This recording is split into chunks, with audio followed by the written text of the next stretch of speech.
Assalamualaikum warahmatullahi wabarakatuh. Perkenalkan, nama saya Siti Helyatul Aulia, nomor pokok mahasiswa 21121515. Yang terhormat, Ibu Mardia Agustina selaku dosen pengampu mata kuliah Ulumul Hadis. Pada video kali ini, saya akan menjelaskan tentang kaidah untuk mengetahui hadis maudhu serta upaya penyelamatan hadis.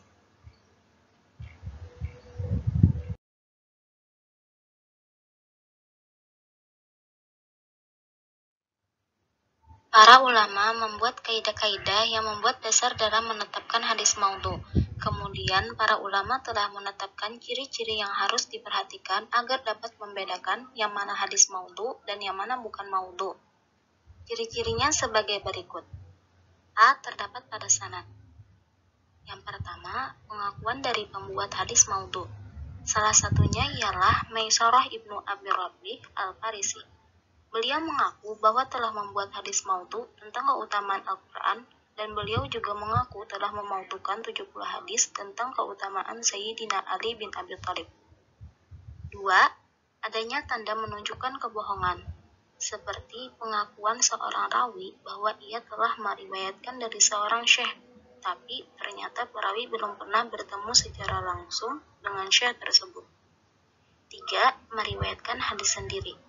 Sementara diri rawi dikenal sebagai pembohong dan riwayatnya tidak ditemukan dalam riwayat lain. B. Terdapat pada matan. 1.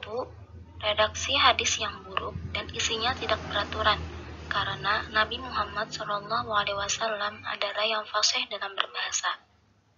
2. Bertentangan dengan akal yang sehat, seperti hadis palsu yang menyatakan bahwa terong adalah obat segala penyakit.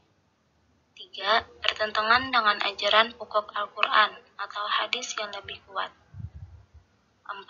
Bertentangan dengan kenyataan sejarah yang benar-benar terjadi pada masa Rasulullah SAW, seperti hadis tentang jizyah atau pajak pada penduduk Khabar, karena kewajiban pada saat itu belum ditetapkan. Pemalsuan hadis dalam pentas sejarah perkembangan Islam merupakan kenyataan yang tidak dapat dielakkan. Hal ini memiliki implikasi yang sangat berat bagi pemahaman umat Islam. Oleh sebab itu, upaya pemberantasan pemalsuan hadis dipandang sebagai suatu keniscayaan. Di samping pemeliharaan terhadap potentitasnya, para ulama memuat beberapa langkah dalam menyelamatkan hadis sebagai berikut. 1. Meneliti sistem periwayatan hadis pada sanad. Penelitian sanad hadis merupakan salah satu upaya selektif terhadap penerima hadis. Dalam kaitannya dengan upaya mengatasi pemalsuan hadis, penelitian sanad memiliki arti penting dalam mendeteksi kepalsuan sebuah hadis. Oleh karena itu, penelitian sanad mendapatkan prioritas utama jika dibandingkan dengan penelitian matan. Hal ini bukan berarti mengabaikan peran penelitian matan hadis. 2. Mengukuhkan hadis-hadis. Pengukuhan hadis ini dilakukan dengan jalan meneliti dan mencocokkan kembali kepada para sahabat, tabi'un, dan ulama ahli hadis.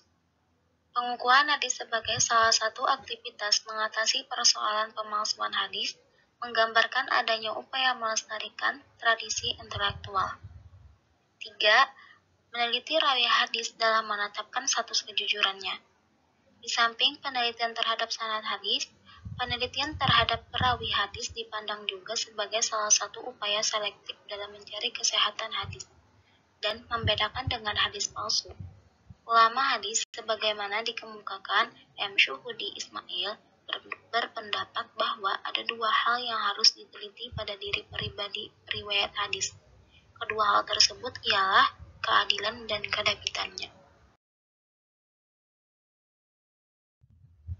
Yang terakhir, menetapkan kaidah-kaidah umum untuk mengklasifikasikan hadis. Pijakan para pakar hadis dalam mengklasifikasikan hadis adalah kaidah-kaidah yang dibangun atas dasar pengkajian dan penelitian ilmiah, sehingga hadis-hadis yang diterima adalah benar-benar dapat dipertanggungjawabkan kehujahannya. Kesimpulan, Para ulama telah memuat apa saja kaidah-kaidah untuk mengetahui hadis maudhu, yang mana ada pada sanad dan matan.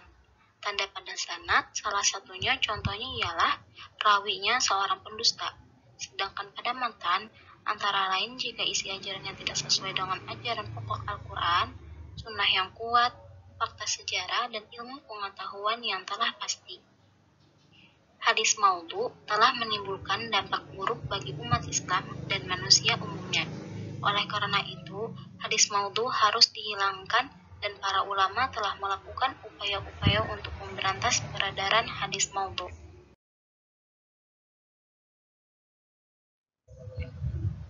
Mungkin cukup di sini dulu penjelasan dari saya.